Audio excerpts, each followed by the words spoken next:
78 tahun Pancasila, sebuah refleksi teologi politik.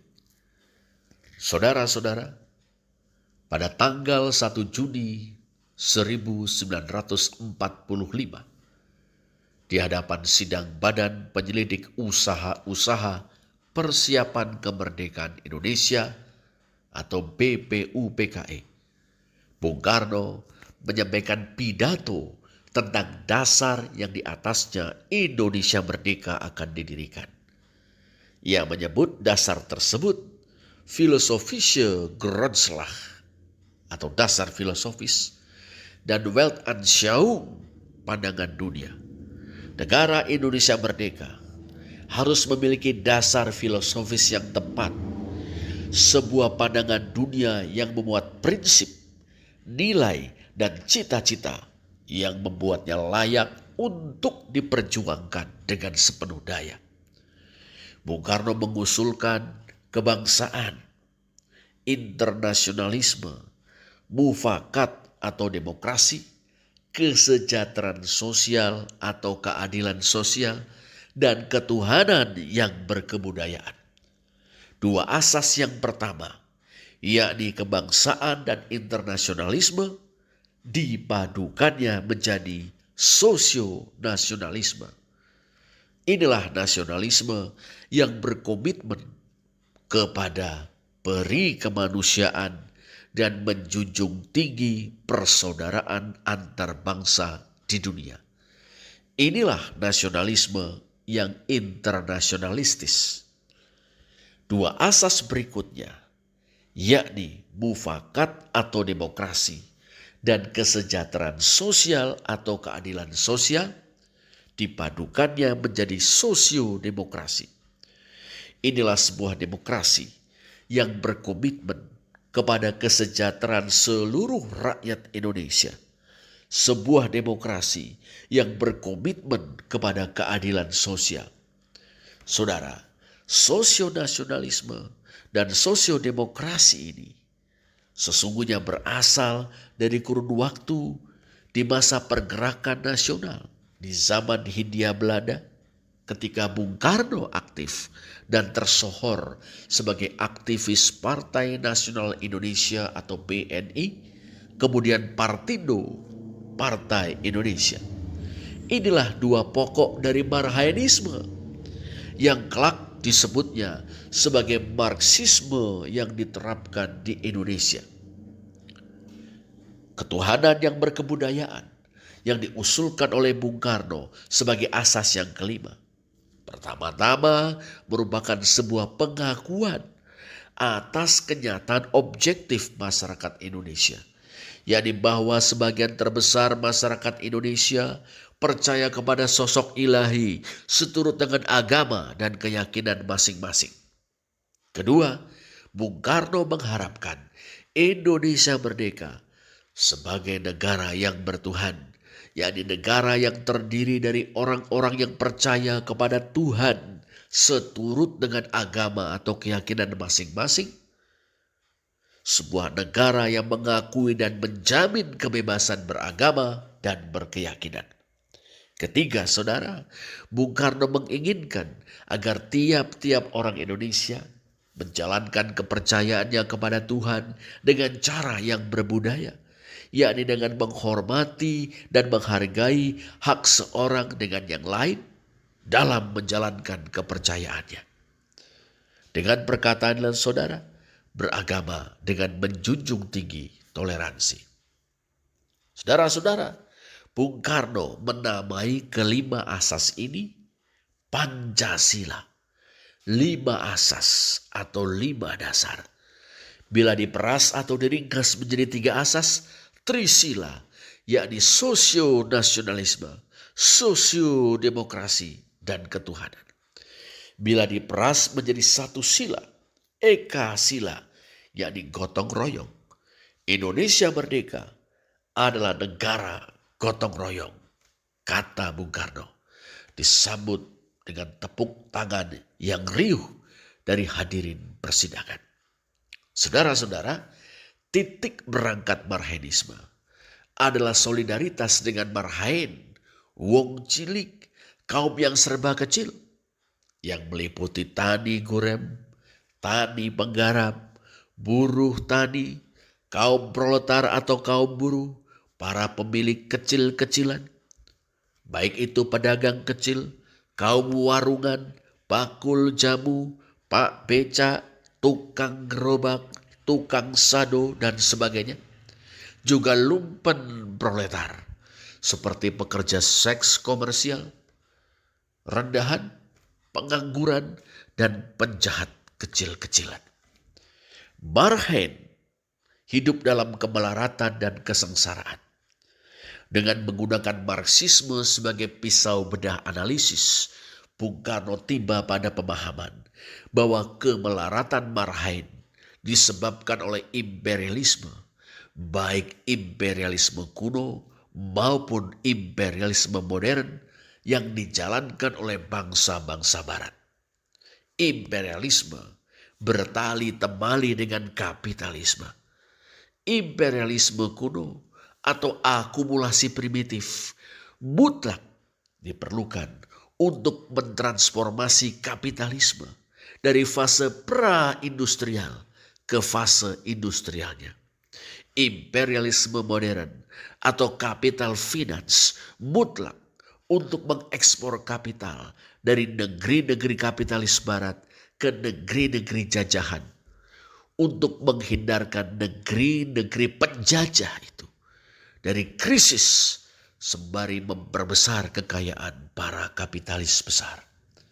Dalam semuanya itu, saudara, negeri-negeri jajahan dipaksa untuk memasok bahan mentah.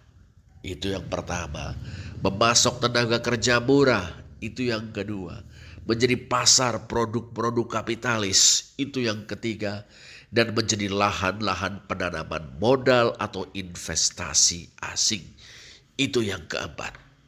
Dalam konteks ini, saudara, kolonialisme atau penjajahan adalah alat dari imperialisme. Negara kolonial atau negara penjajah, semisal Hindia Belanda, adalah fasilitatornya. Sementara kaum imperialis atau kapitalis asing bertambah kaya dan negeri mereka menjadi makmur, sebagian terbesar orang Indonesia terjerumus ke dalam kemelaratan dan kesengsaraan. Mereka menjadi marhaen.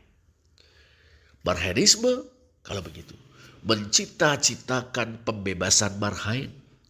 Pembebasan itu terdiri dari 3 pokok. Pertama, kemerdekaan dari kolonialisme atau penjajahan. Kedua, kemerdekaan itu dilembagakan secara politik dalam wujud sebuah negara nasional yang berdaulat. Ketiga, marhaen menggunakan negara nasional yang berdaulat itu untuk mengikis imperialisme atau kapitalisme asing dan kapitalisme bangsa sendiri, serta mewujudkan masyarakat sosialis, yakni masyarakat tanpa eksploitasi manusia oleh manusia, masyarakat yang adil dan makmur. Saya pribadi, saudara, senang menyebutnya masyarakat Indonesia yang hidup dalam tata tentram Karto Raharjo di sebuah negeri yang kemah ripah loh Cinawi. Untuk itu, marhaen harus memegang kekuasaan politik dalam negara nasional Indonesia Merdeka atau Republik Indonesia. Seperti dikatakan di atas, saudara, marhaenisme adalah Marxisme yang diterapkan dalam konteks Indonesia. Marxisme digunakan sebagai alat analisis oleh Bung Karno. Tapi Marxisme sebagai pedoman aksi juga mengalami penyesuaian bahkan revisi oleh Bung Karno. Misalnya, saudara, yang pertama, bukan kelas buruh, melainkan marhaen sebagai tulang punggung revolusi. Yang kedua, perjuangan kelas disubordinasikan kepada persatuan nasional lintas kelas di bawah pimpinan elit borjuis nasional. Yang ketiga, negara Indonesia bukan pengorganisasian kekuasaan demokratik yang seluas-luasnya dari kelas buruh alias diktatur proletariat, melainkan negara seluruh rakyat di bawah pimpinan para elit borjuis yang berkomitmen terhadap kesejahteraan marhen dan menjadi perwakilan-perwakilan mereka. Dan keempat, sosialisme tidak diartikan sebagai kepemilikan dan kontrol demokratik kelas buruh atas sumber-sumber daya ekonomi dan politik dalam rangka mewujudkan kesejahteraan yang berkeadilan dalam masyarakat tanpa kelas, melainkan sebagai kerjasama tiga sektor perekonomian: negara, rakyat atau koperasi, dan swasta atau kapitalis dalam rangka menyediakan barang dan jasa yang dibutuhkan secara berlimpah-limpah dan mudah diakses oleh seluruh rakyat. Saat ini saudara-saudara, setelah hampir 78 tahun proklamasi Agustus tahun 1945 atau 78 tahun setelah kelahiran Pancasila, postur Indonesia merdeka tidak seperti yang dibayangkan dalam pedoman aksi yang direvisi atau marhenisme itu. Republik Indonesia adalah sebuah negara kelas, negara kapitalis, sebuah negara yang dikonsolidasikan sejak tahun 1966 sebagai organisasi kekuasaan kelas borjuis. Celakanya, kelas borjuis Indonesia memiliki cacat historis yang fatal. Bercikal bakal kapitalisme dan birokrasi kolonial yang dicangkokkan pada feodalisme Indonesia. Kelas borjuis Indonesia cenderung pada korupsi, berwatak birokratik, dan senang menjadi komprador atau kaki tangan imperialisme. Akibatnya, sejak tahun 1966, Indonesia menjadi negara kapitalis pinggiran yang melestarikan 4 fitur imperialisme, yakni menjadi pemasok bahan mentah, pemasok tenaga kerja murah, menjadi pasar raksasa produk kapitalis, dan menjadi lahan penanaman modal asing yang tunduk terhadap dikte dari negara-negara imperialis dan lembaga-lembaga internasional mereka seperti WTO, IMF, dan Bank Dunia. Ketika administrasi Joko Widodo, Pak Jokowi berusaha mengubah posisi Indonesia dari negeri kapitalis pinggiran menjadi pemain utama dalam kapitalisme dunia, ia harus bertarung dengan cacat historis serta kemarahan negara-negara imperialis kepada Indonesia. Sejak tahun 2014 hingga kini, negara-negara imperialis bersama dengan para kompradornya di Indonesia yang pada umumnya bercokol di partai-partai politik terus berusaha melakukan subversi, termasuk dengan melakukan kerjasama taktis dengan kelompok-kelompok Islam politik bikinan lokal maupun transnasional yang memiliki agenda mereka sendiri, yakni menumbangkan Republik Indonesia dan menggantikannya dengan Daulah Islamiyah atau Khilafah. Dalam konteks ini, saudara-saudara, perlu sekali bagi kita untuk mengkaji secara kritis kegagalan marhenisme sebagai pedoman aksi yang direvisi. Kajian kritis ini tidak dimaksudkan untuk sekadar kembali kepada rumusan-rumusan Marxis yang diperlakukan sebagai dogma. Kajian kritis ini harus membantu kita untuk melihat secara objektif dan jernih perkembangan kelas-kelas di sepanjang Indonesia merdeka, perkembangan tenaga-tenaga produktif nasional dan internasional, perkembangan geopolitik yang menunjukkan semakin kuatnya tantangan terhadap negara-negara imperialis barat, khususnya setelah musim semi Arab. Peran signifikan positif dan negatif agama dan kepercayaan dalam masyarakat Indonesia, termasuk sumbangannya bagi toleransi dan pluralisme di satu sisi dan andilnya bagi intoleransi, radikalisme, dan terorisme di sisi lain. Tak lupa, simbiosis mutualisme antara kaum imperialis, para komprador, dan para penganut Islam politik.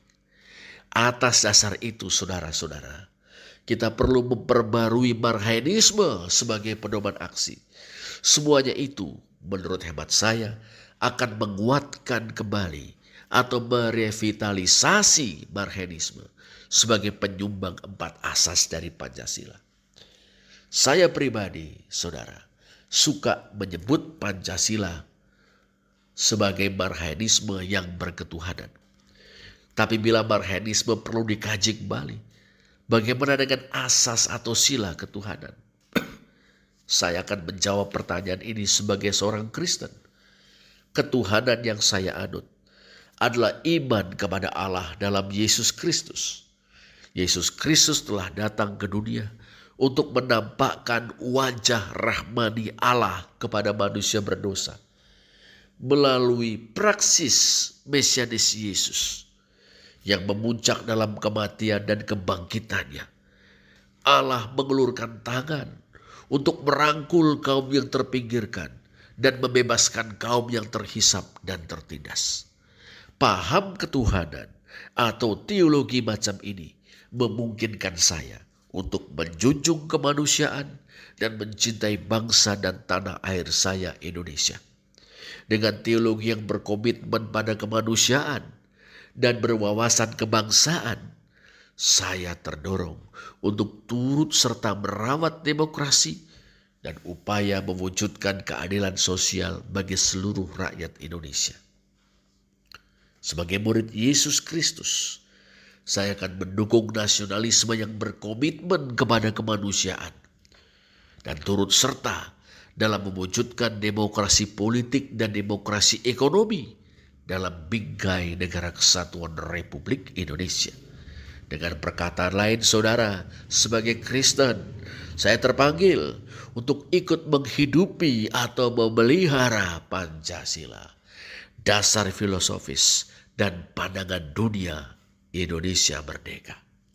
Selamat hari lahir Pancasila. 78 tahun Pancasila. Dirgahayu Pancasila. Merdeka, merdeka, merdeka. Banyu Bening, 1-2 Juli tahun 2023.